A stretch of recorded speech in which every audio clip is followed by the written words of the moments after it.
Blog Talk Radio.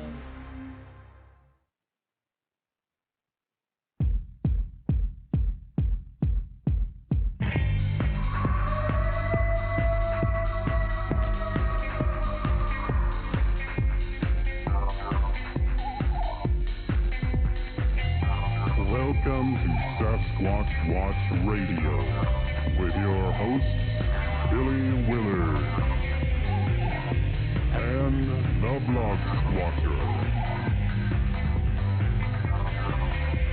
Strap in, hold on tight, get ready, because it is about to go down.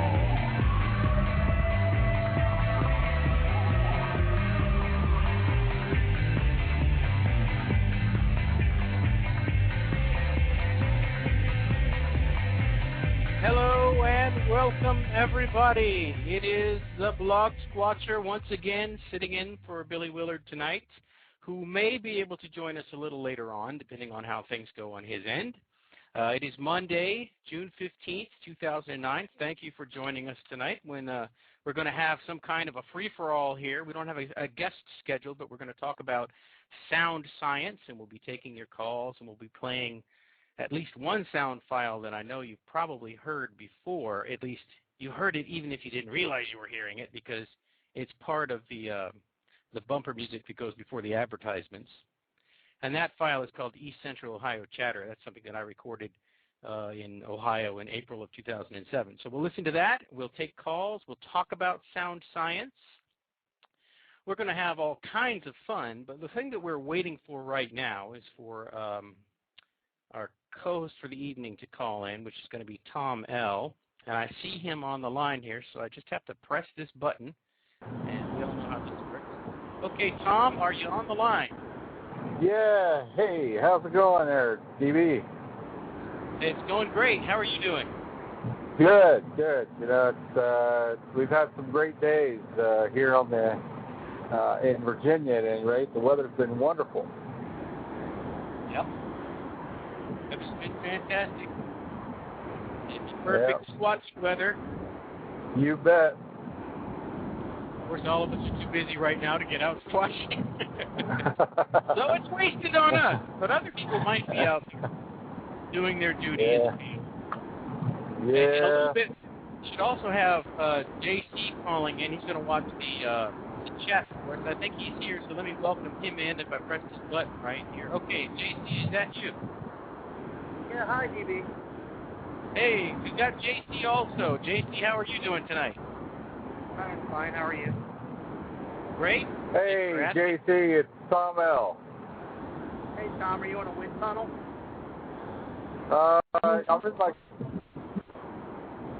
I'm in my car, actually.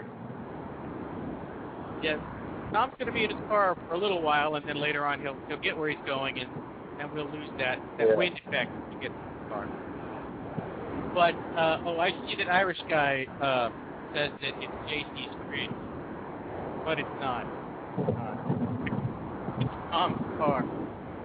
All right, well, let's get down to it here. What we're talking about is sound science, which is, it's already, when you say that, you're already kind of getting into trouble, because a lot of the people who are more scientific-minded say that the sound files people are recording are completely worthless as evidence. They say, it's no good. If you didn't see what made it, what made the call that you recorded or the sound that you recorded, then you don't know what made it. No matter how weird it sounds, you don't know what made it. So that's the first thing that we have to bump up against. I call that, sound skepticism, and I don't call it pseudo-skepticism because I think that's a proper skepticism. I just happen to think that you shouldn't, stop recording because that happens to be the case. Now let's see, Tom, what do you have to say about that particular issue? Well, I think a lot of people think that, you get a weird signature out there of a howl or a chatter or something like that, and, people will have their doubts that, can a human make that sound? Can another animal make that sound? And, that's something that that through studies of the harmonics and this and that, you're trying to show that that it is very unique. But a lot of people think that these things can be reproduced by other animals, by humans, and I think that's what we're up against. Yeah, but here's a good for instance. Here's a couple of good for instances in case people aren't catching on to what we're talking about. There was a file that for many years was declared to be a legitimate Sasquatch sound. It was called, I think, the Puyallup. Have I got that right? The Puyallup howl or something like that? I can't remember myself. DB. I may have the wrong file name. Somebody may be able to tell JC in chat which one I'm thinking of. But it was a file that's a very high-pitched thing, but it sounds so odd that it wasn't associated with any known animals. But then there were a couple of researchers up in Canada who just happened to stumble on a coyote making that sound. I think Tom Steenberg was one of them. And so, because they saw it making that sound, that then, calls into question any of the other sounds that match that particular sound. So if I've got the right one, it's the Puyallup call. That one turns out not to really be a Bigfoot. Right. We had a similar thing down there in Prince William Forest where we had a unique sound, and potentially we could explain it, maybe. Wasn't that the conclusion we drew to some degree? Oh, I remember that now. Yeah, we got this weird kind of chattery sound. It was way off in the distance too, so we didn't get a real good. You couldn't see all the frequencies involved, just like the main frequency, and it sounded weird. But so none of us had ever heard it before. But someone said, and I think they said it was coons. Raccoons will make that noise when they've been startled. And lo and behold, I had just sound blasted, so they were startled. I had played a really loud portion of Stan Courtney's Illinois Howl, which is startling. So that, that now we understand where that came from. That probably really was the raccoon. Those kind of mistakes, they happen out in the field, and we always have to be looking out for them. But then there's the other side of that, though. There are people who say, and I don't have an opinion on this one way or the other because I don't even know where to come down on it. But there are people who say that Bigfoot will mimic the sounds of other animals, and then they've recorded those sounds, and they say if you listen to them, you can tell it's different. So, say for instance, it's making a barred owl call. They'll say it's different than a real barred owl call. I don't really have an opinion on that because I haven't heard all the barred owls in the world, and I don't know how they should sound. I'm not really a sound expert in that sense. I'm not a biologist in sound science. I'm just a guy who tinkers around in his home studio. So I don't know which way to go with that, but that's the two sides of the same kind of issue. There are some people who say that you can't trust any sounds, and they pull out the Puyallup sound, if I've got that right, as an example. That's a sound that was weird, but was made by a known animal. And then there are people who say that Bigfoot will mimic other animals, and sometimes it will sound like it's another animal, but it's really a Bigfoot. Now, along with that, sometimes you'll hear whistles out there, and they sound like whistles that could not have really come from a bird. I suppose they could come from like a parrot, which mimics a human whistle. But I know you've heard this before out there, Tom, because I think you and I have been in the same area when it's happening. Right. Unless there's a parrot out there, or a human being in a place where we don't think there are any human beings, that whistle is hard to explain.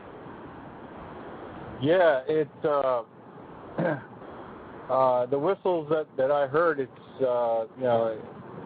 middle of the night, and it's you can't really attribute it to anything that's around there as far as birds and this and that. but yet, there's always the possibility that an explanation will come by our way in the future. And if there's somebody out there that's listening, and you've got the phone number, if you have thoughts on the origin of such whistles in the deep woods, call in, because our perspective is based on a limited knowledge, and maybe you have additional knowledge we don't have to explain some of these phenomena. One of the things that I've often thought that the way to go about proving this is knowing that deer and knowing that various animals will actually make their noise in a specific frequency range, and that's been published.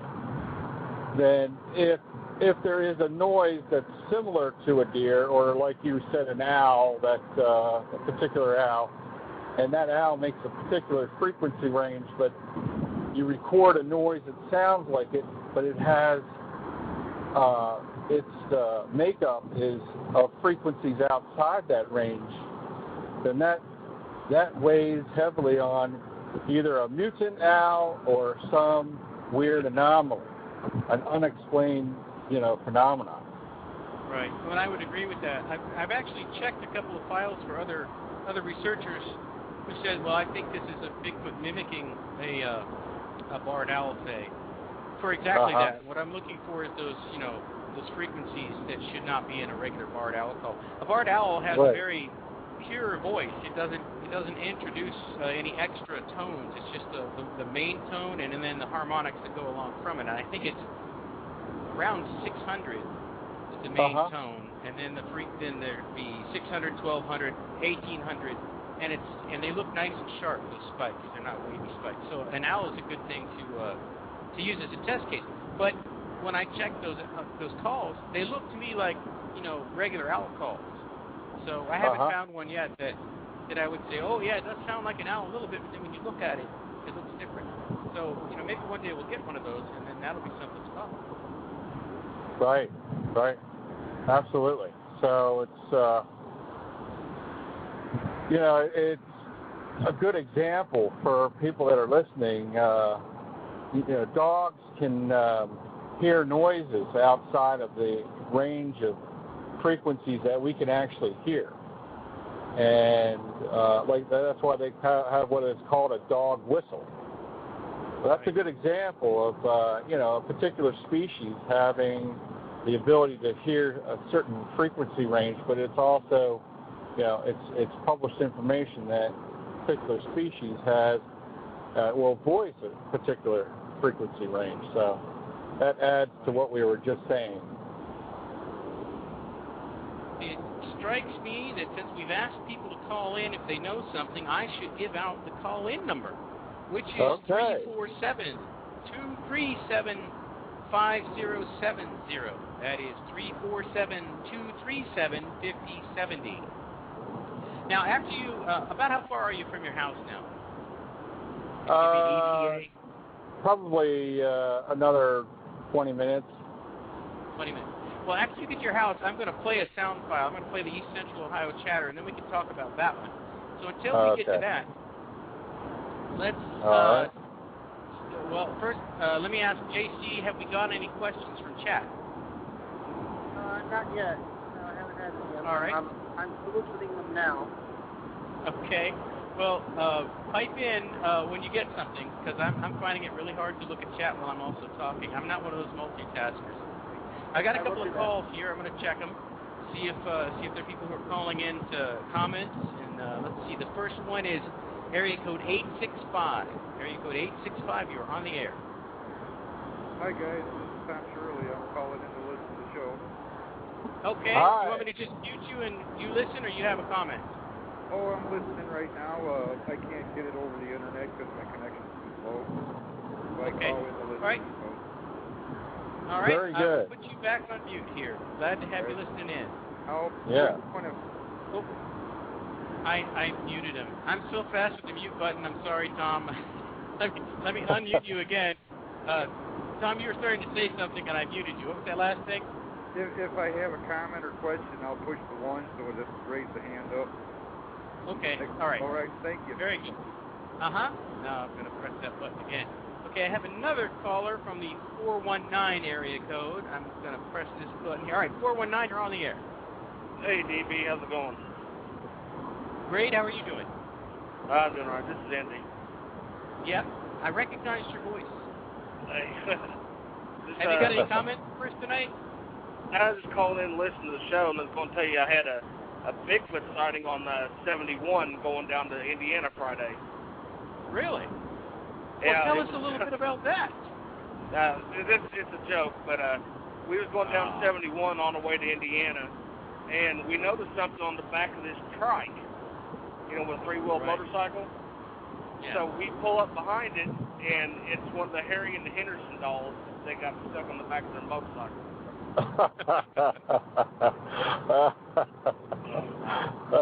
So I laughed so hard it wasn't even funny.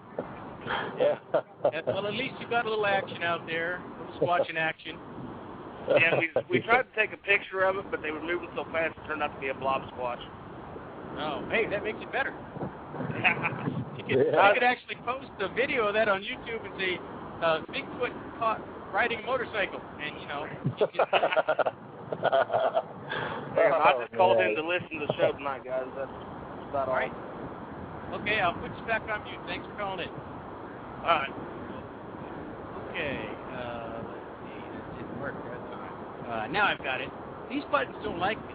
I mean, they engage too quickly, or it takes me 3 presses for it to work. Okay, here's somebody from the 571 area code. Let's see. All right, 571, you're on the air. Yeah, how you doing? Great. How are you doing? Pretty good. Excuse me. Yeah, Billy's been checking out some activity around my place, and the other evening, wife came up and said, "Hey, yeah, it is, yeah." Hey, Bob. Hey, DB, how you doing, buddy? Yeah. Anyway, Great. I've been trying to get a hold of Billy to tell him about it, but his phone's not working, I guess. Oh, you know what? He's had his phone changed. I bet he didn't pass it on to you because he just slipped his mind. Oh, well, okay. Tell it on the air. It's going to be interesting. So okay. Lay it out. Well, she was out there and she goes, "What makes a sound that goes pop, pop, pop like up, up, up, up?" And I said, like a deer grunting, and I kind of imitated because the place is alive with deer, you know that. And she goes, "No, it's more of a popping sound, like a." She said, and there was 2 of them. One was at one end by the creek, and the other one was at the other end, kind of toward the asphalt road. And I said, "Well, I don't know." And I've been listening in the evening, pretty regular. Just go out there and sit, mellow out, cook bacon on the barbecue to bring them in, And but no, it was just that we had this, and to me, have you ever heard of a grizzly bear? Not a grizzly bear, but a black bear. They kind of kind of the huff sounding, like they're letting you know they're there, but they're not. That's kind of what it sounded like to me. A little huff and a grunt. Yeah. But she said it was 2 of them, and they were answering each other. Huh. Now, I don't know if a mother bear. Now, we had a bear sighting down by the road coming in, down through the creek, where that's at, coming off the main road. And we had a bear sighting down there. In fact, she saw the bear. And it was just funny because I'm like, I said, but I don't know if one would answer the other that way versus just come along, if you know what I'm saying. Like a youngster, they're not prone to make a lot of noise, and they're more of a whiny ball, when they make cracks. Yeah. And she said it was 2 like I described to you, and she said that one appeared to be down behind the big house, and then the other one was more past my place in that little bit of woods where the power line's at. Without trying to be too specific over the air, if you know what I'm saying. Yeah. And I'm trying to get a hold of Billy to talk to ask him that. I've missed him and Charlie the last couple of Sundays coming out. I've missed them. I've been away, and I just thought it might be something to, could be something, could be nothing, I wouldn't have drug him out here on it. But it was a funny thing that we get this once in a while, and it's almost like it's a passing through phenomenon, you know? Yeah. Like they're not staying, whatever it is, they're using that creek bed for a trackway or something. But nobody's coming up any tracks, so I don't know. But that's my little 2 cents for the day. Well, thanks. Sorry it wasn't more, you know. Sorry it wasn't. We did have a sound included, so it was on topic and everything. Yeah. But, Awesome. Anyhow, all right, Bob. Well, thanks for calling in. Oh, yeah, go ahead. I was going to say, if you see Billy, have him give me a call. You know? Well, we hope we'll see him a little later on tonight if he can get out of the thing he went to before our time's up. So, yeah, we'll mention that to him. Okay. All right, buddy. You have a good one. Bye-bye. Bye. All right. We have actually another caller. We're getting some callers tonight. This is 440. Press the button here. Hello. Cat pressed it and nothing happened. There it goes. Hello, this is 440. You're on the air. Yeah, this is Sharon Lee. How you doing? Hello. Fine. How are you doing? This is Sharon Lee reporting from the Fox 8 News travel chapter. I see. No, not really. That's his wind tunnel going there. But everybody sit on the edge of your seats. I have a great story for you. This past September, I was doing an expedition with the NABRC down at Salt Fork State Park in Ohio, and we had several areas that we were researching, and it was probably about 3, 4 in the afternoon, and we decided to leave one research area and go to another. So Jason had left his audio recorder in one of the trees, and we all piled into my car, and we drove off. We went up to the ridge, we stayed private for about an hour, and we returned. When we returned, the audio recorder was in the same place and everything, and we listened to it. And probably about 10, 15 seconds after we left the area, we had this sound on our audio recorder, and it went like this. Everybody listen. It was, and it was, we tried to, debunk it as a branch falling from a tree or an acorn hitting, but it definitely sounded like the tongue on the roof of a mouse making the cluck noise. And, we thought it was very odd. We didn't think anything. We kept it as, evidence, whatever. And that was in September. I think it was in, January or February. I went down to Salt Fork to film my part of the documentary of Don's Sasquatch at Salt Fork. And we walked around with Don for a while. We were just chit-chatting and talking, and I asked him about this other area, away from my area. And he told me that he and his wife had gone down, and her cousins had gone down hiking. They set their audio recorder in the tree, and when they were coming back, they didn't hear it. On the audio recorder, they got the same exact sound, which was and that made the hair on my back of my neck stand up because I didn't tell him that story. And when he told me that, I got on the phone immediately with Jason, and I said, you got to send me that audio so I can give it to Don. But to me, I kind of think that that's like an all-clear signal that the Sasquatches might use when someone has left the area or maybe if someone is coming back into the area. So that was my experience there. I don't know if anyone else has ever experienced or heard that sound. Like sound. It couldn't be a wood knock because it's not wood. You can definitely tell it's not wood. I don't know if anyone else I haven't heard that myself. Tom, have you heard anything like that? It sounds like somebody clucking their tongue in the roof of their mouth.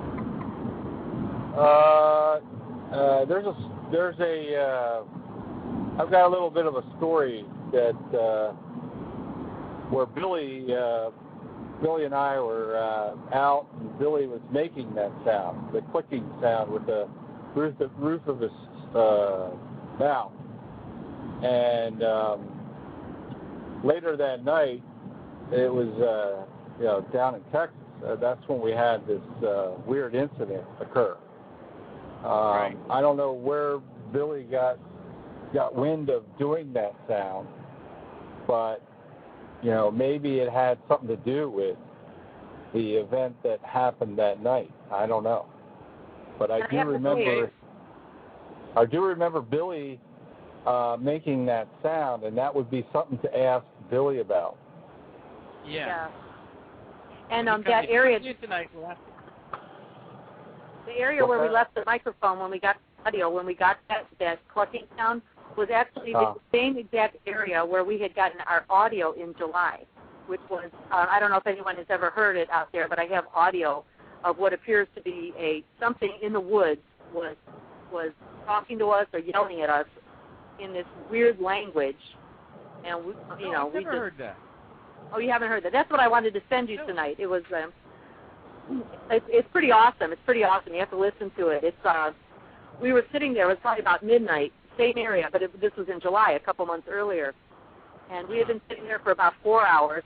No passerbys, no traffic whatsoever. We were the only people in the woods. It was about midnight, and all of a sudden you hear this sound. It sounded like, get out of here, but it wasn't. It sounded like, get out of here. But that's not, your mind is trying to make it sound like human language, like our English language. That's what it sounded like.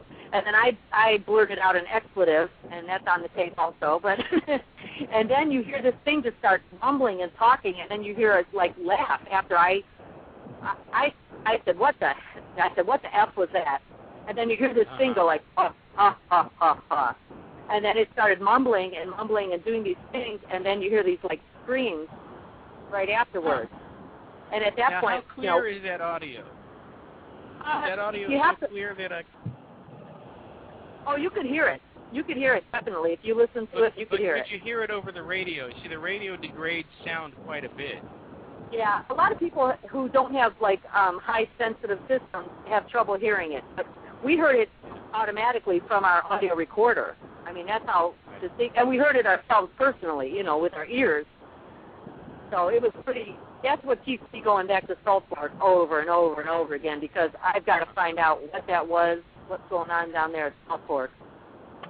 Are you able to send that to DB via internet? Well, let me finish my question. I was just going to ask her that. She could certainly send it to me, but the first question is, would they be able to hear it? And it sounds like most people probably would, but some people maybe not. The next question is, how long is the file itself? Is everything cut so that you... It's probably about a minute and 30 seconds. All right, well, why don't you try to send that to me, and that would be at theblogsquatcher, all one word, at gmail.com. Gmail? Gmail, Gmail. All right, I'm going to send that right now. Blogsquatcher, all one word. Now, I see another, while you're doing that, I see another caller here from 571. I'm going to check and see if that is Billy. If it is... We'll be good. This is 571. You're on the air. Didn't mean to disappoint you. It's not Billy. It's Bob again. Okay. I've heard gibberish in the woods before. Would it feel like somebody's like almost like a mumbling, mumbling sound? When I've heard in Arizona, I've heard it a couple times. Up in the mountains. Yeah, people talk about that all the time. And there's the Sierra Sounds. Has some kind of mumbling stuff on it, although maybe not exactly the same. I'll tell you, there's a different place in Ohio, the same place I got this recording I'm going to play a little later, I heard a weird mumbling noise down by a creek that, when I heard it, I was like, what is that? It sounded like, what would be in a movie as the voice of a gnome or something. It was very weird. Yeah, I know there's a little forest animal that makes that. I'm sorry. Let's go ahead, Sharon. Oh, I was going to say that I had actually sent my audio to Scott Nelson, who was the cryptolinguist, and he said it is the exact same sound of the creatures that they had in the Sierra Sounds. Okay. He listened to it extensively. He was impressed. Okay. Oops. All right. I just And Bob, what were you? Pardon? Okay. And Bob, what were you saying after? I was just ready to say that, I'll sit out behind the house or on the deck, and I'll just, like, do a big long whoop, whoop, just seeing what comes back, because you hear things down there all the time moving that are bigger than deer, if you know what I'm saying. And, once in a while, you'll catch a little sound. I haven't got a recorder, so I can't, try to catch anything, but I'll go out there and sit, and you'll hear things once in a while. I've heard trees shaking down there, but I've heard the gibberish a little bit, just kind of especially during the winter when things were hot around here. I heard the gibberish several times, and in fact, not long after you come up that one night, that was the first time I actually heard it, and but then again, it's nothing I wouldn't swear to it in court, if you know what I'm saying. It's nothing I would hold as swear to it in court. But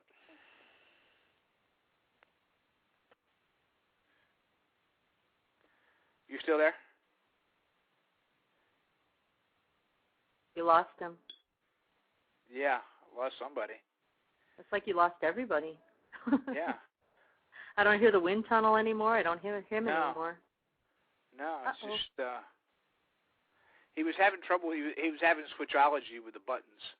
He was hitting the mute buttons earlier, so he probably might have muted everybody out.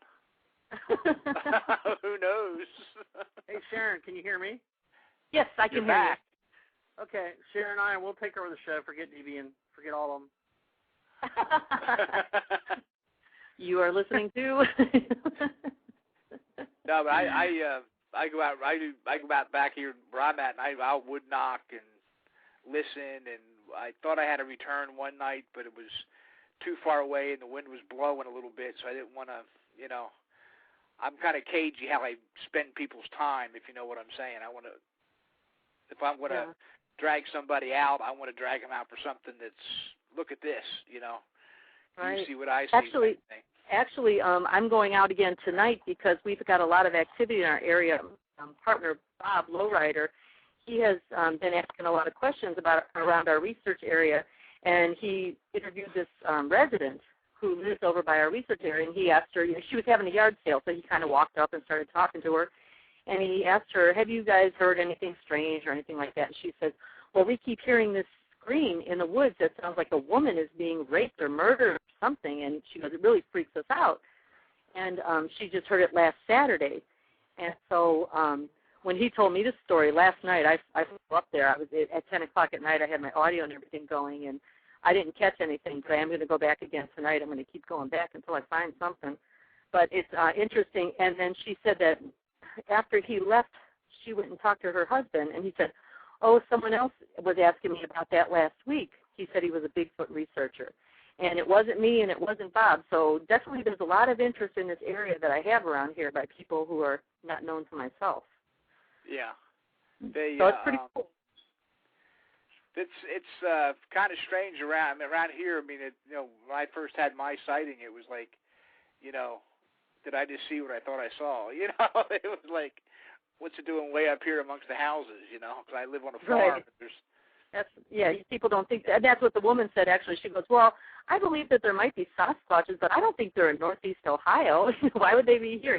People want to assume that they're in Oregon, Washington, all the Pacific states. I had one sighting and one up-close and personal encounter in Arizona, You're kidding me. years back. No. I had one How long ago was that? Late 70s. Okay. You weren't smoking anything, right? You were just... No. I was driving back from Fort Huachuca to Davis Mountain Air Base from Sierra Vista to...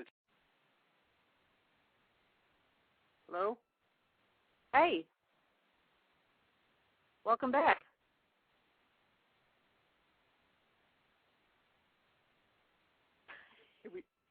Did we lose the caller again? I don't know. We're having our own little conversation here. All right, let's talk about how I'm the world's greatest Bigfooter, okay? Nice. Well, you could be the world's greatest male Bigfooter. I'm the world's greatest female Bigfooter, so I call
DB.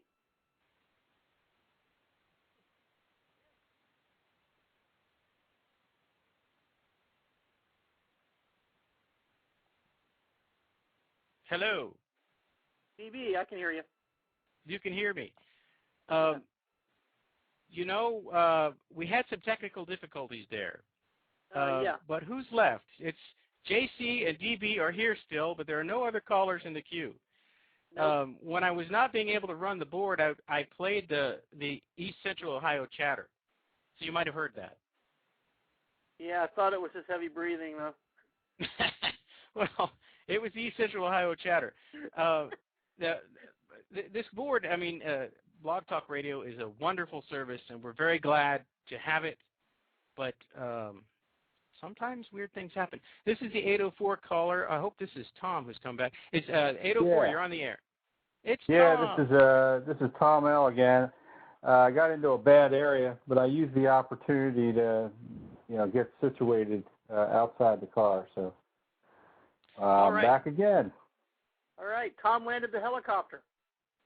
Yeah, there you go. That would be nice, wouldn't it? Yeah. Okay, so we had a lot of dead air there. Is that what just happened? Yes, we did. Okay. I want to be sure that it was dead because I was talking and hoping, but it was dead. Well, I played the East Central Ohio chatter. I'm going to play it again here in a second. I see some more callers are calling back in. I'll get to you in just a second, callers, or maybe more like a minute. I got to play this file.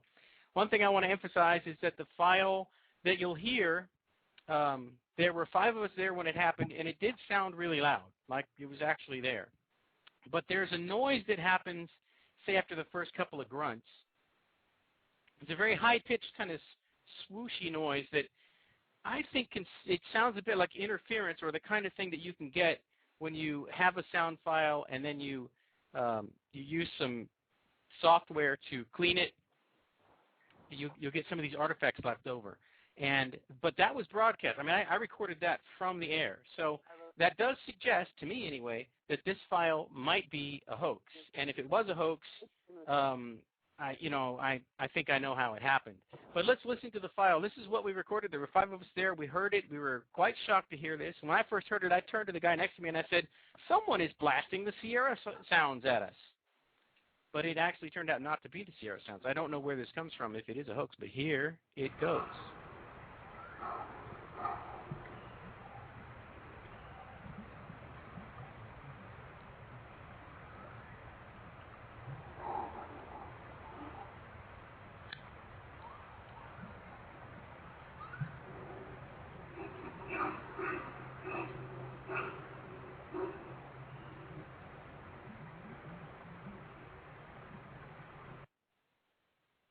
All right, did everybody hear that?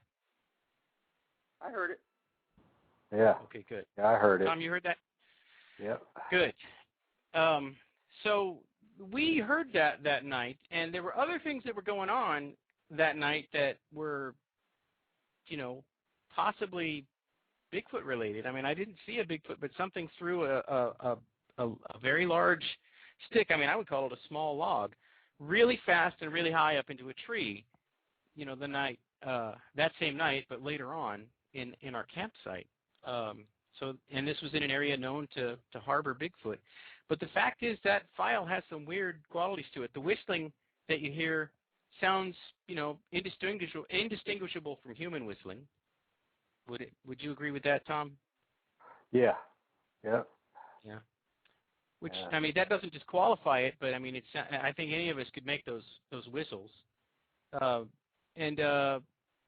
There's that weird swooshing. It took me a while to actually pay attention to that swooshing, that sound that I'm talking about. That may have been hard to hear over the radio, but after, say, the first 2 grunt barks, there's this kind of swooshy noise that I think sounds a little bit like what you get when you clean a sound file and there's a little sound artifact left over in various places.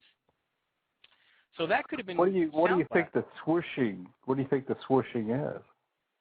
Well, I think it could be that. If it isn't that, I have no idea what it is. It could be the artifact left over from someone cleaning a sound file. And that would suggest that that was call blasted at us, which is what I thought when I first heard it. I thought someone is call blasting the Sierra sounds at us. I later, checked out the Sierra sounds. I have both CDs, and I couldn't find what was on there on the CDs. It also had, it was cleaner than what you get on the Sierra Sound CDs. So it couldn't have come from the CDs. It had more, it had a wider frequency range, and more frequency spikes. So it could not have been from Sierra Sound CDs because of that. But that doesn't mean somebody couldn't have recorded some gorillas grunting or found a recording of gorillas grunting and added whistles, if you know what I mean. So that could be how that file was produced. But, that's me thinking about it over a series of years that when I've come up with that scenario. For all I know, that's actually legitimate Bigfoot grunting. I have no idea. Now, we got a couple of callers, so let's see if we can get them in. This is from the 419 area code. 419, you're on the air. Yeah, DB, it's just me again. I had to, when everything went dead, I thought it was my phone, so I tried to call back in.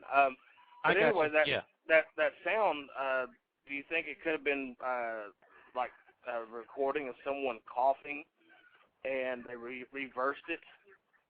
That's making that swishing sound? Possibly, yeah. I mean, some of those things sound like they're not reversed. It goes blah, blah, the barking sound. That doesn't sound reversed, but yeah, maybe I should play that part backwards and see what it sounds like. I've never thought of that. I've got software that'll do that in a jiffy, so I'll check that after the show. That's a good suggestion. All right, that's all I got.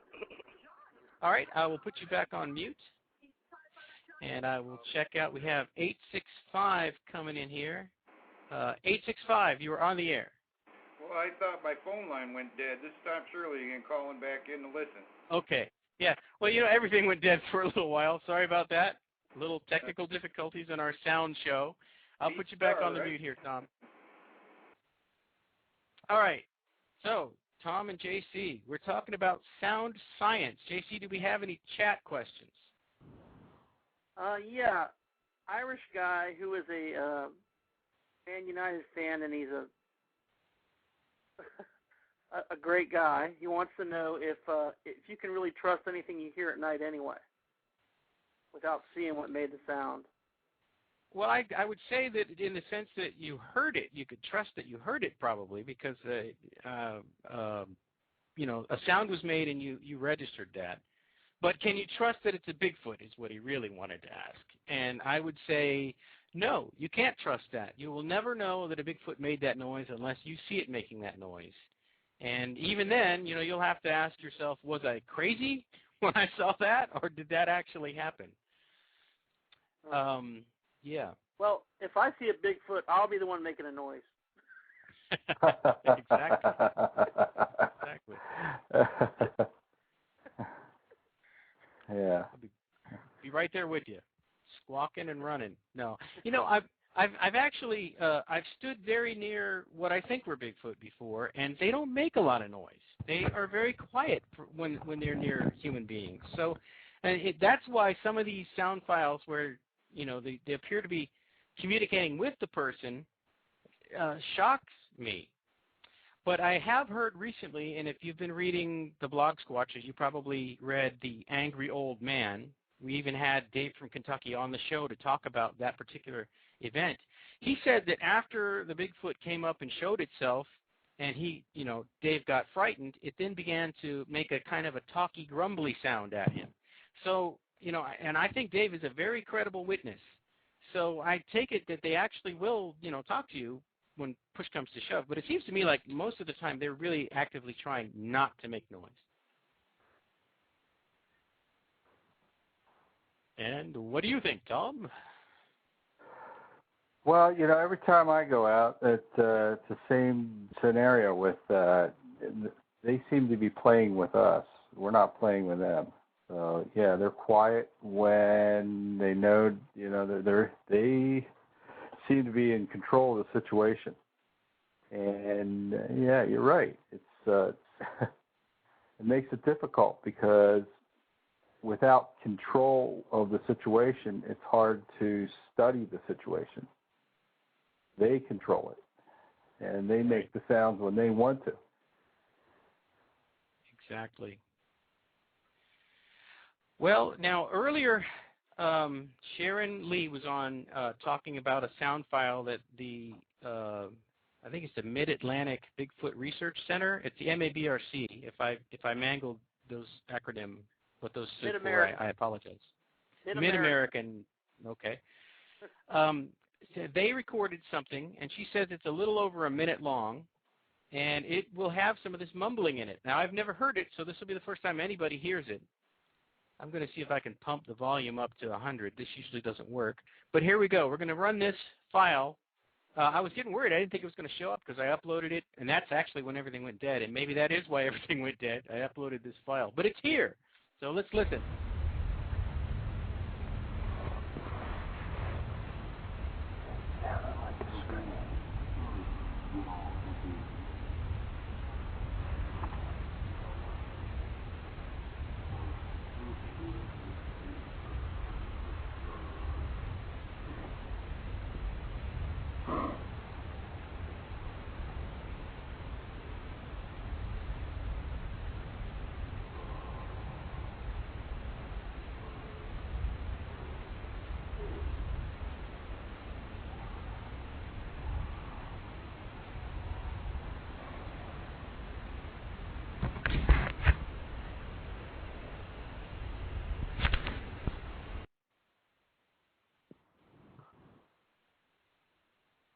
Well, I think that's it. And I didn't hear anything except the people who were talking near the microphone. Did anybody else hear anything that sounded like maybe grumbling or mumbling or?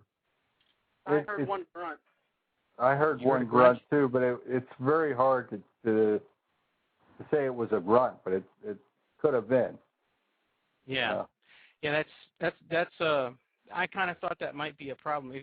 If I have not heard something, and if I got that earlier today, I could have done a few things to try to clean it up, and maybe we would have heard some of it. But yeah, so we weren't able to hear that one. But I think most of the listeners probably heard Sharon as she was talking about that file, and she said that live they heard some kind of mumbling. Hey, DB. We have yes. Billy's in the chat room now, so he's probably on the line. Well, I'm going to guess the 703 area code is Billy, and I will gladly press the button. The 703, you are on the air. Hey, man, it feels funny being on the other end. Well, it's been kind of funny on this end, too. Hey, we had about, I don't know, 5 minutes of dead air. So, welcome back. It happened. Hey, Billy. Hey, Tom. How's everybody tonight? Well, we're doing great. Enjoying the hot summer nights. All right. I see we got Mr. Cartwright in here with us. Hey, GC. Hey. All right, guys, go ahead and continue. Well, now that you're here, I remember that Sharon was also telling us about hearing a clucking sound out in the woods, and Bob called in. You know Bob from, I forgot the name of that place, but I know you know who I'm talking about. You talking about Bob Boyne? No, Bob who has possibly has some Bigfoot. Catharpin, I think is the name of it. In Catharpin, yeah. Yeah. He said he's had some noises on his property in the last couple of days. So right. he was wanting you to swing by maybe and look into that. Okay. He said your phone doesn't work, but I think you've changed your phone, and he probably didn't have your new phone number. Yeah, he probably is trying my old cell phone number. Right. So let's talk about Sharon's clucking sound, because according to Tom, you were making a clucking sound on the day before you and Tom had that weird stuff happen in Texas. Or the day of, actually. Yeah, it was the day of. It was that night, earlier that night before we turned in. It was kind of a clicking sound. Not really a clucking sound, but a clicking sound, similar to the sound that a lot of folks make to call their horses over. Kind of a clicking noise. You kind of use your cheek and your tongue. Just kind of make a clicking noise to call a horse over. That's okay. the type of sound I was making, kind of like that. Now, was there a reason you were making that sound? Had you heard something about that, or? Well, I've heard of people talking about clicking noises in the woods, but no, it's everything I do a lot of times is just out of experimentation, just to see if you get any kind of response out of it. Right. Okay. Well, so that doesn't actually match what Sharon was talking about. She said it was a clucking sound like from the roof of your mouth, like that kind of thing. Well, a lot of people, a lot of people think that that's what wood knocks are. Yeah. I've heard people say that they believe that these things can cluck their tongue in cheek enough to make that what sounds like wood on wood sound. Well, I can make something that sounds pretty close to a wood knock in my little reverberating chamber here. So, right. Yeah, that sounds reasonable to me. Right. JC, do we have any questions from chat? No, not at the moment. We don't. They're all completely satisfied with everything that's going on. Don't ask them that. Actually, I'm afraid of the answer. Well, I do have a couple of callers, so let's bring one on here who has the little hand raised icon here. Let's see. This is area code 216. 216. You're on the air. Hey, how you doing, guys? This is Blue Tracker out here in Ohio. Great. How are you? Are you there? Oh, not too yes. bad. This is I'm just thought I'd give you a call here. I was up in Salt Fork a couple weeks ago, and I had some experience down there in the handicap area. And the sounds, I want to tell you, on the heavy breathing sounds, I got a question for you guys. Can a bear do heavy breathing? I've heard bears huff. I haven't heard them go anything like that. I've heard them huff, make one loud type noise. Yeah. Billy can do heavy breathing. Because I had an experience up there a couple of weeks ago, and I was sitting in my van, and I had some heavy breathing noises, and I kind of left the area. I was up there by myself, and kind of shook me a little bit, spooked me. And I was wondering about that breathing, the breathing of sounds. Does it travel to the wood line, or if you're out in the middle of a field, can you hear it at a distance? Well, describe that breathing. What kind of breathing was it? Well, I can tell you, he went, something like that. Was it heavy, like somebody with a really big chest? Right. But it came over my engine. I had my engine running, and really? I definitely, the first time I heard it, I didn't think anything of it because I had the windows down. And the second time it got louder, and the third time it kind of shook me because it was kind of about 20 feet from the van, at least, behind me. But I didn't know what it was. I couldn't tell what it was, and so I just, I kind of left the area, and I kind of waited for someone else to show up. Later on we came back to the area, and I told somebody about it. But I can tell you that I've read people talking about that kind of breathing sound before. I haven't interviewed anybody who told me about that, and I haven't heard it myself, but I have read accounts where people talk about being able to hear the breathing. Mm-hmm. It went over my engine. I mean, I had my engine running, and I thought it was my engine kind of making noise, but it wasn't. And it definitely did sound like someone was breathing over everything. Kind of got loud. Plus, I had another. Well, how loud incident. was your engine? Was it idling, or were you? Yeah, my engine was in park. I was in park, and just sitting there. And the next thing you know, like I said, I happened to be in the area for quite about a couple minutes, but that's what happened. I had that experience 2 weeks ago, and the day before it, I had another experience at the same area, in the handicap area, where I was whistling for 15 minutes in the area, and I got whistles back, like someone trying to imitate me as the same whistle I was doing, but it took them. I whistled for 15 minutes, and then I stopped for 5 minutes, and then someone tried to whistle back the same tune that I had, but they couldn't whistle. Really? And I was by myself both nights, so I had the whole weekend, May 29th and 30th down there, and so this happened to me, down in the area. Wow. Whistle the same tune back, huh? Yeah. I'm going back up there in about a month or so see what happens again to me. Now, how confident are you that could have been a person? Huh? How confident are you that could not have been a person? There was nobody in the area. I was the only one there. On that on the whistling noise. It came from the wood line towards the stone house, and no one was in the area at all. Right. And if it was a person, it could have been. You know what I mean? Right. But this is within 2 weeks ago, and I don't know. Just trying to get myself together, with the huffing, because that huffing, it was sounded like the breathing sounds that kind of spooked me a little bit. That's why I left the area, because when you're by yourself, you don't know what's going to happen. Right. But that's why I got to give you guys a call and see what you're up to. I haven't been on. I have a sore throat. That's why my voice is kind of a little bit different. Trying to get myself together again. Well, let's see if Billy has heard of anything like breathing sounds over the sound of an engine. Yeah. Well, no, not over an engine, but back in 2000, what was that, Tom? 2005, 2006, when we were up in New York in the Adirondacks.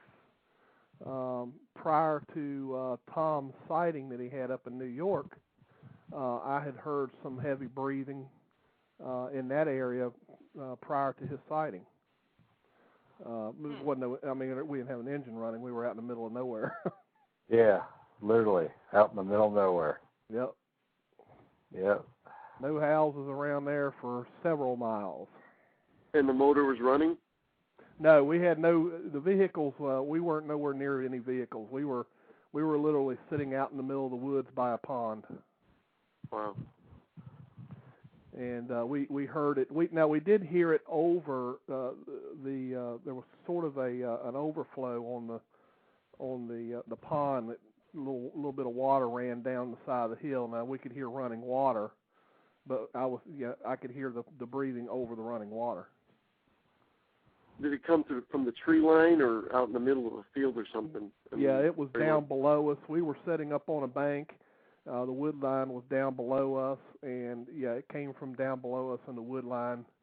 Probably, there's no way of really judging how far away it was. I just know that it was heavy breathing, and then of course we also that was followed up by some grunts. Okay.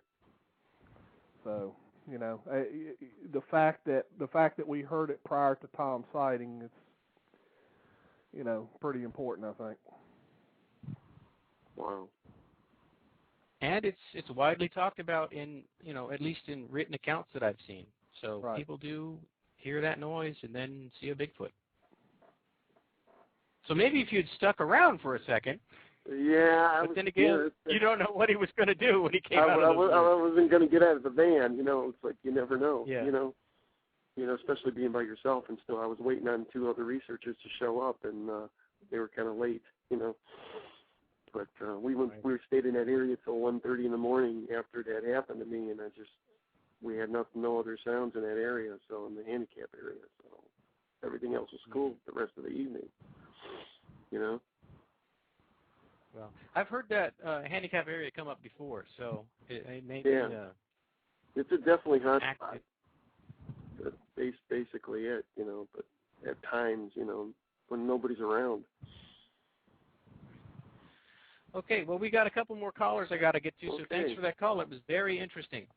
Okay, thank you. Uh-huh. See you later. All right. Later. Let's see. Billy, are you where you can see the board now, or are you still? Yeah, I can see the board if you want me to.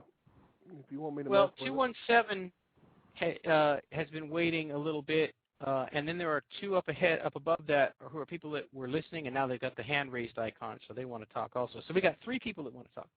Okay. Well, you want me to pull in? All right, I'll go ahead and pull in 217's on the air. Yeah, this is Stan Courtney.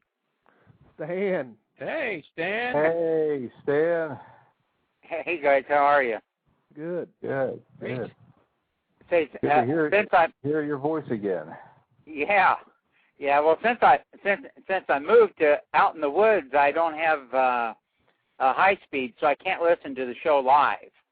So I'll have to pick it up on the archive. Right. I guess my only point I want to make is that I've come to realize that these animals are able to mimic just about any sound there is out there. And I know with sound blasting, I've had them repeat back the Illinois howl and my own voice and the Tahoe scream. So it kind of makes it difficult sometimes sound blasting, because if they just repeat back what you say to them, you're not getting a squatchy sound back. So yeah, that's a good point. Have you recorded it when you blasted it, and then they called back? Right. And it right. just looks, when you look at it, it just looks the same? Well, now last year when I did it with my voice, it not only did it look the same, but it sounded the same, and the frequency was exactly the same. Now that is really weird. And the guy with me, he thought it was a person out there, but then he says, but it sounds like your voice. That's you.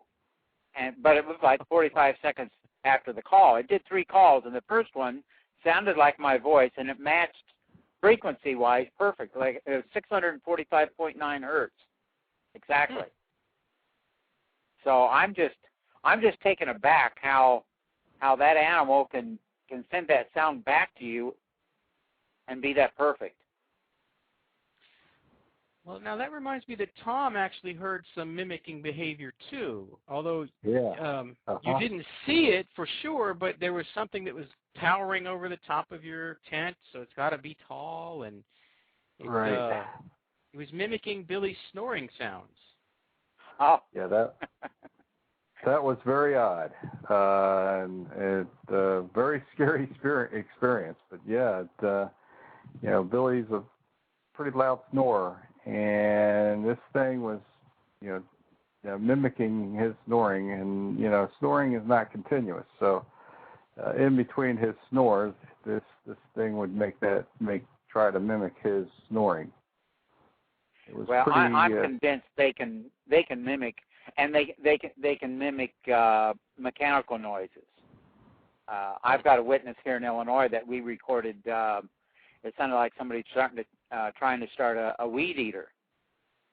And a month later, he saw the female back by one of his buildings in his backyard, and she was making a weed eater sound, and he saw her making that sound. And that's really weird. So I guess they just, anything in their environment, they pick it up and they repeat it. And talking about the Blue Tracker, talking about whistling, I have a friend here in Illinois who went out one morning, and he said he always whistles at his dog, but he always whistles a tune. And he whistled a tune at that dog, and the whistled tune came back to him from the woods. And he did it 3 times, and each time it came back. He was pretty shook. He says, guy lives out there 80 acres by himself. So I kind of prefer they use their own voice so we could get some decent recordings. I don't want the mimic stuff.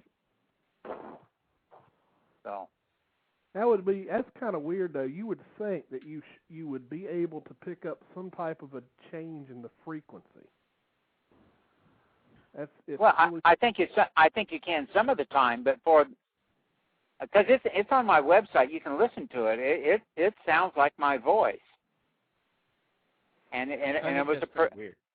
And the first 3 of them, the first one was, then the other 2 got higher pitched, but the first one, it's pretty unsettling. I'm glad it was about a half mile away from us, and I'm glad it was, because if it was close, that might be a little bit frightening to hear your own voice come back like that. Yeah, more than a little.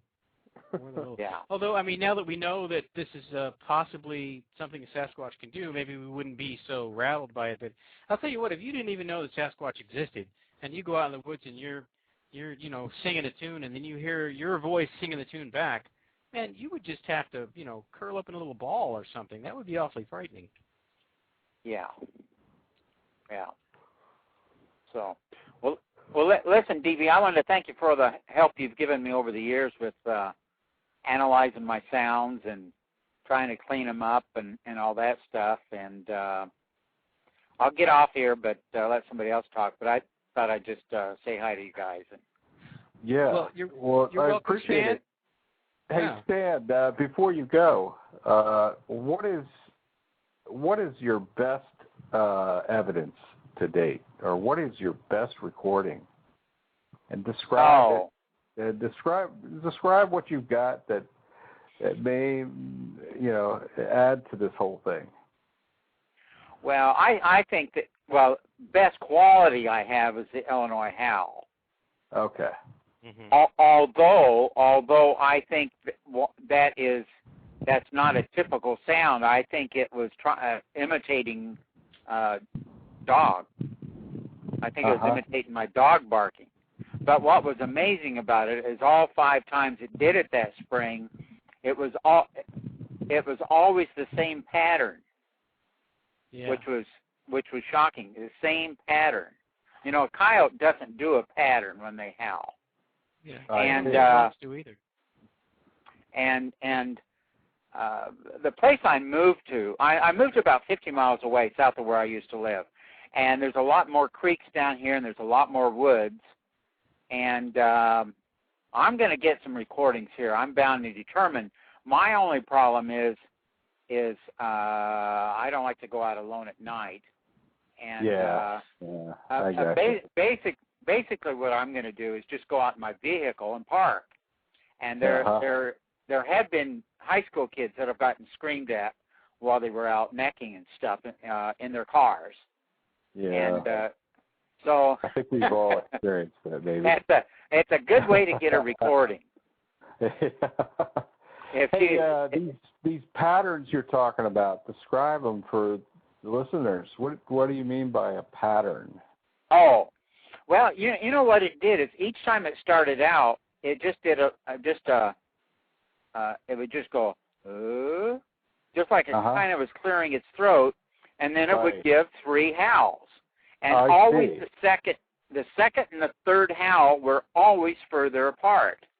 Okay. Mm-hmm. All right. So the very distinct pattern in when they voice and how they voice it. Okay. Yeah. Right. But it's important to say that it wasn't exactly the same, though.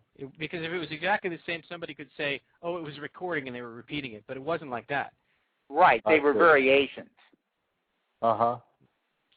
And the other thing I think about squatches is I think that they're very orderly.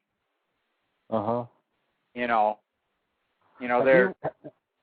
What do you mean by that, orderly? Well, I think they do things in a pattern. Uh-huh. There's been descriptions of where they've been eating clams or whatever, and they'd line them up in a row. They wouldn't just throw them down. Right. Right. Oh, I see what you mean. Right. Right. Well, have you heard them? Heard a noise in one area and then a noise in another area that sort of returns the first noise, or occurs after the first noise.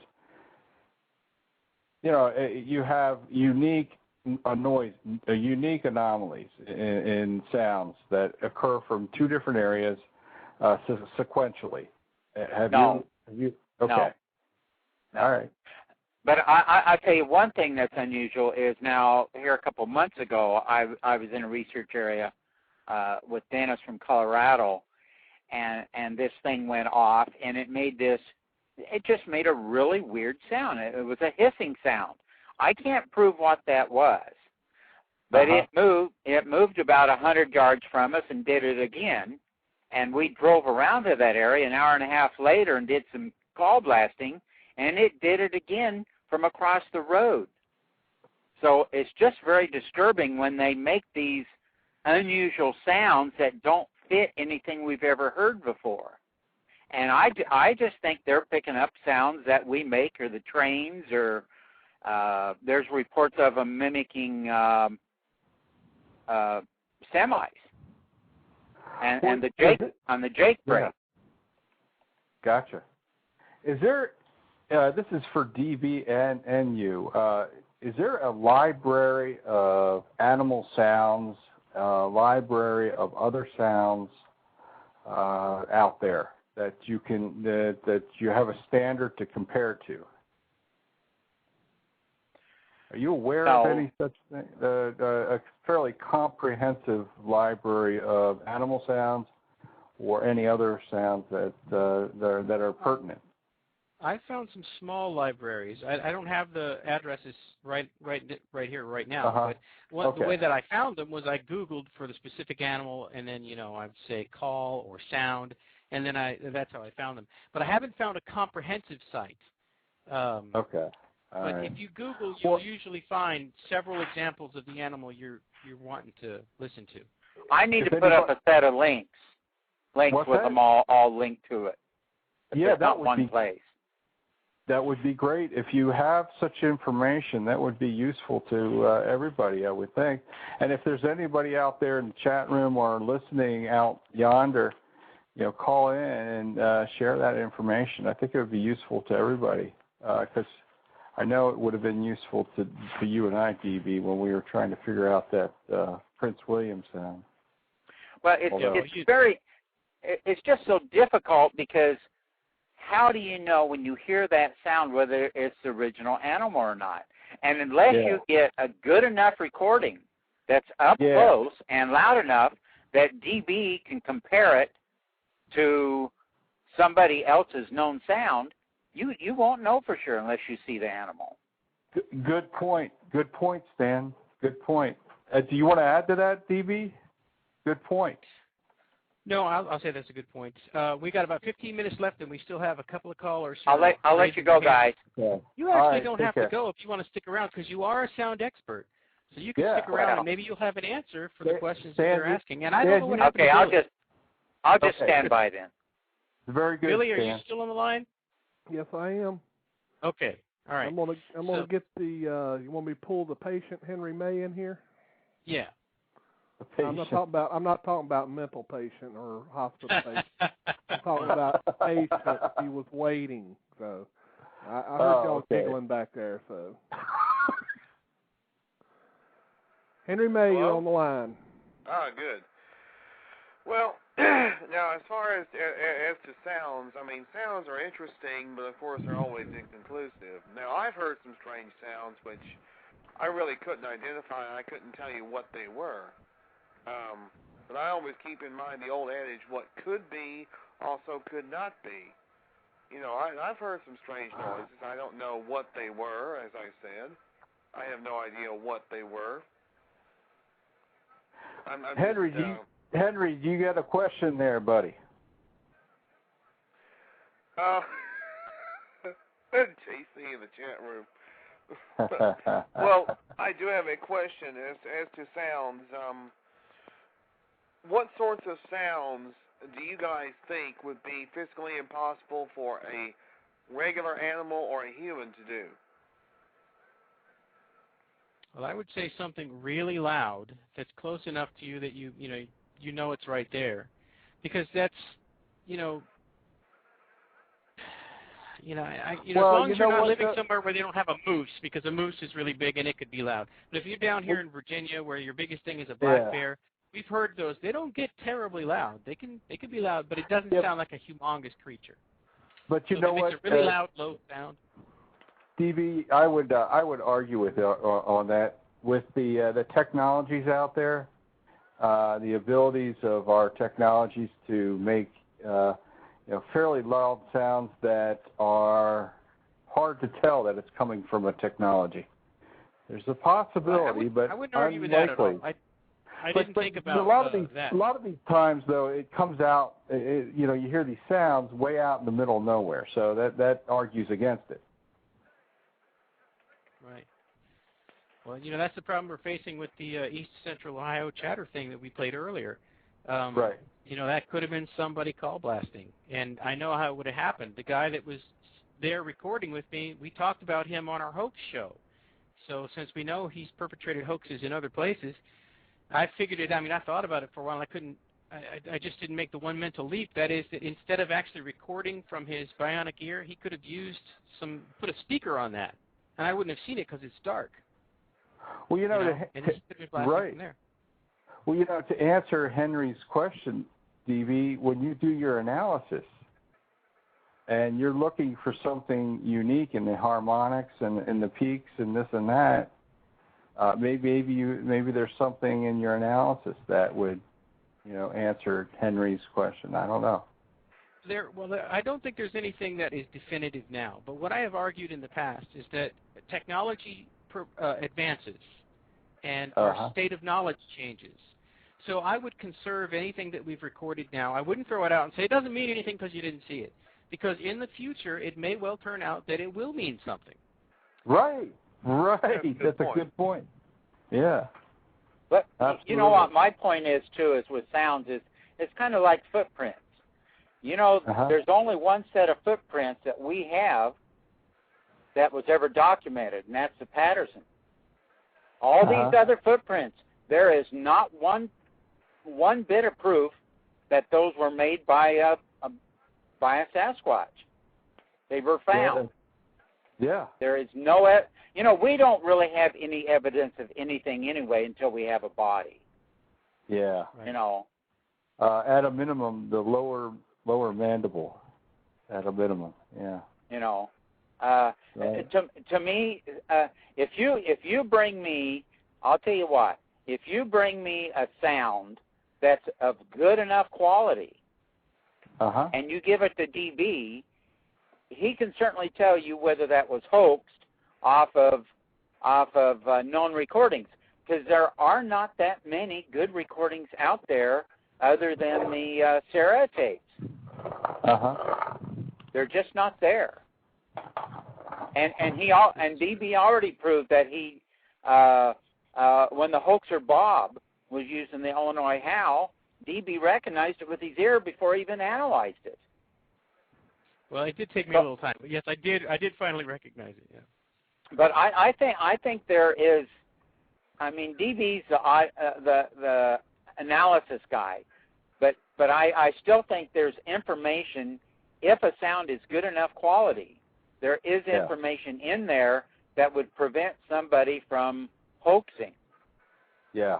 I would encourage everybody that's listening out there that if you do record a unique sound, DB's got state-of-the-art equipment, and he has a very good understanding of this analysis. I would encourage sending it to DB if you've got something extremely unique.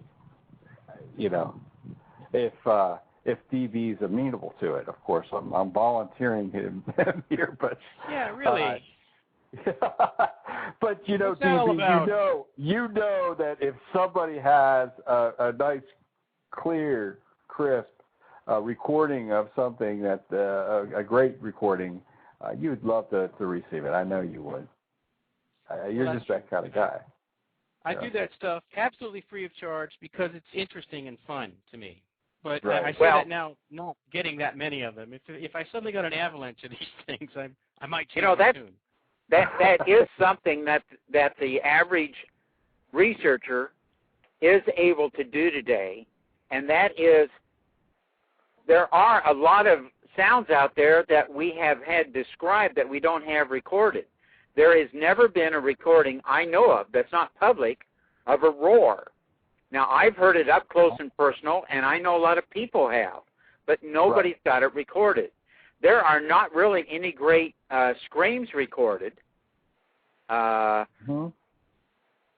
there are a lot of sounds out there that have been heard and have not been recorded. And that's something the average researcher, if all these people going out in the woods, and this goes for me too, would always have their recorder going, we'd have a lot of stuff to look at. Yeah. I have a question for each of you. Have you guys ever heard something that, like late at night that sounded almost like a power tool going off, but you knew there wasn't anybody that was awake working with power tools? I have.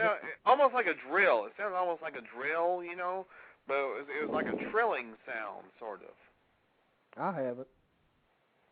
I haven't heard anything like that. Maybe in my dreams.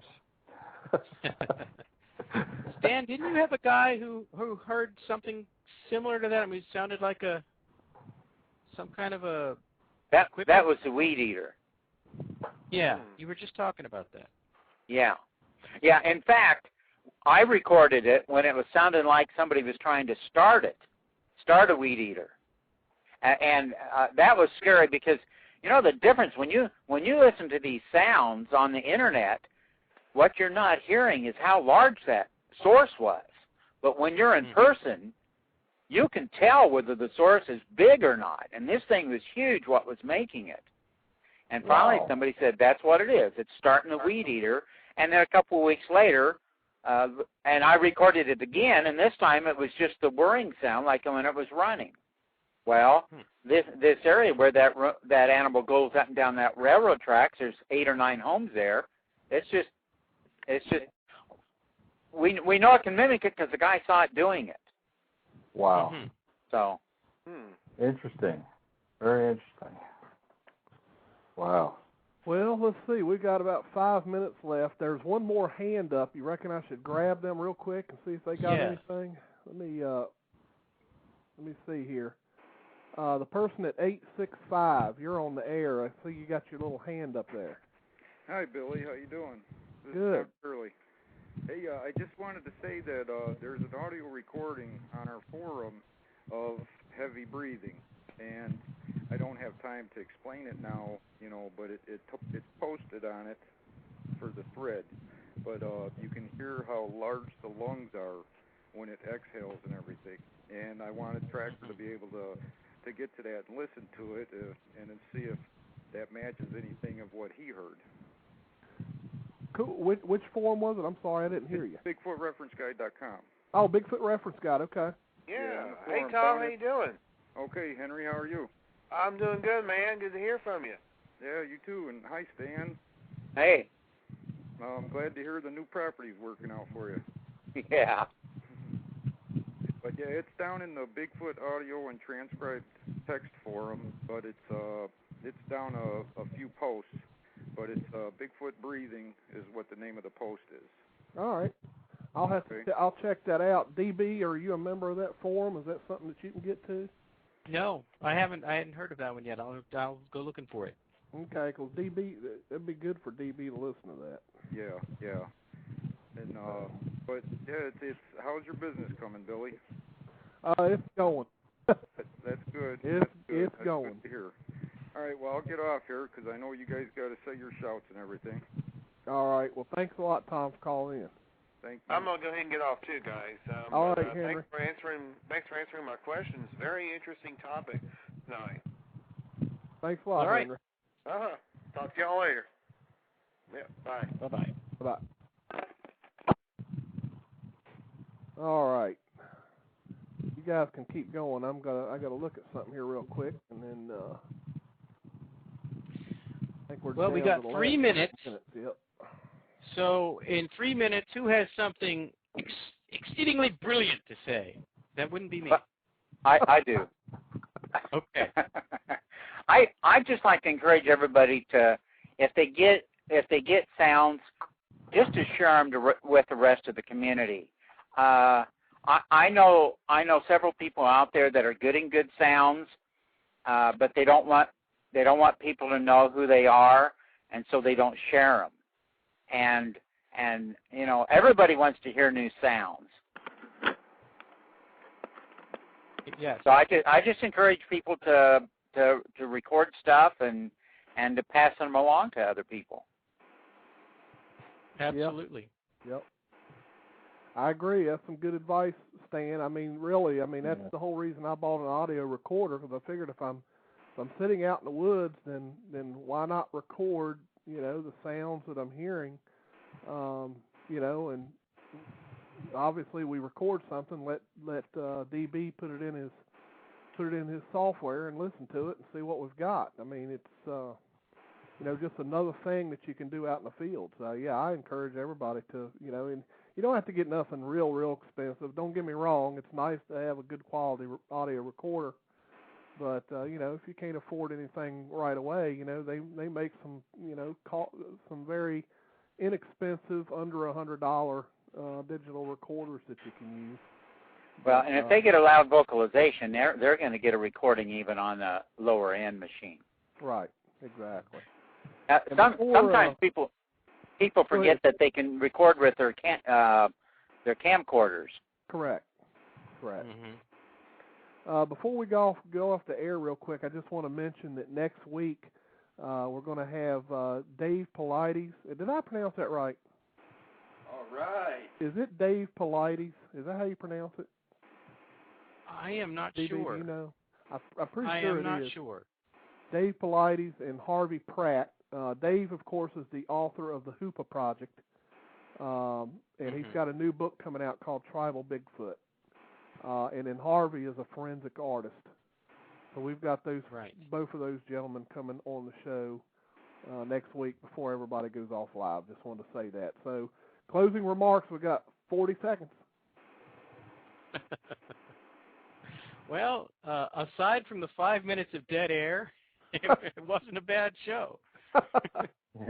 It got better when Billy showed up. I don't know about that. I didn't have much to add. I think it was great to hear from Stan. Stan, it's good to hear from you again. No, it was nice to talk to you. Yeah. All right. Well, folks, we got 10 seconds. DB and JC and Tom, thank you so much for covering my butt again. No problem. Yeah. No problem. Well, JC, you enjoy it. He sits there and says "ooh" like as if he doesn't enjoy covering my butt. I'm sure he's going to try to take that the wrong way. Now that we're streaming, JC, did we miss any questions from chat? Yeah, there was a couple. They were asking who was the greatest Bigfoot hunter in the world. Well, darn, I don't know who that would be. John Cartwright. Thought everybody knew that. Okay, what else? Well, that's why I didn't ask it.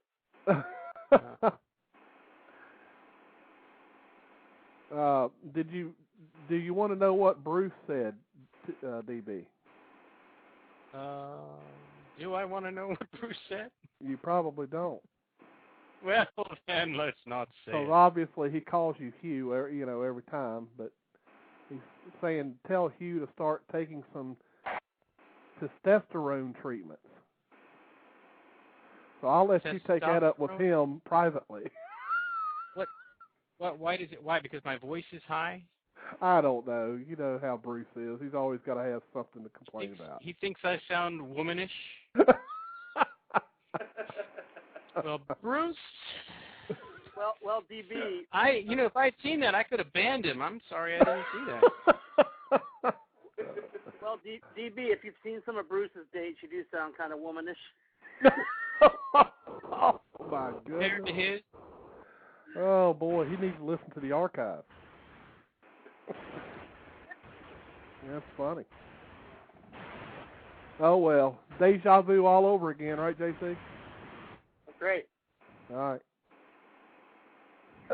Anyway, I think we've probably discussed all we can discuss at this point. So DB and Tom and JC, thanks again for bailing me out when I wasn't available. Couldn't do it. No without problem. you guys. And go ahead. We were just about to find out that we couldn't do it without you. So. No, you were doing just fine. All right, folks. Thanks for the show. We'll see everyone next week when we have Dave Paulides and Harvey Pratt on the show. So everybody tune in next week. Good night. Good night. Adios. Good night. Bye.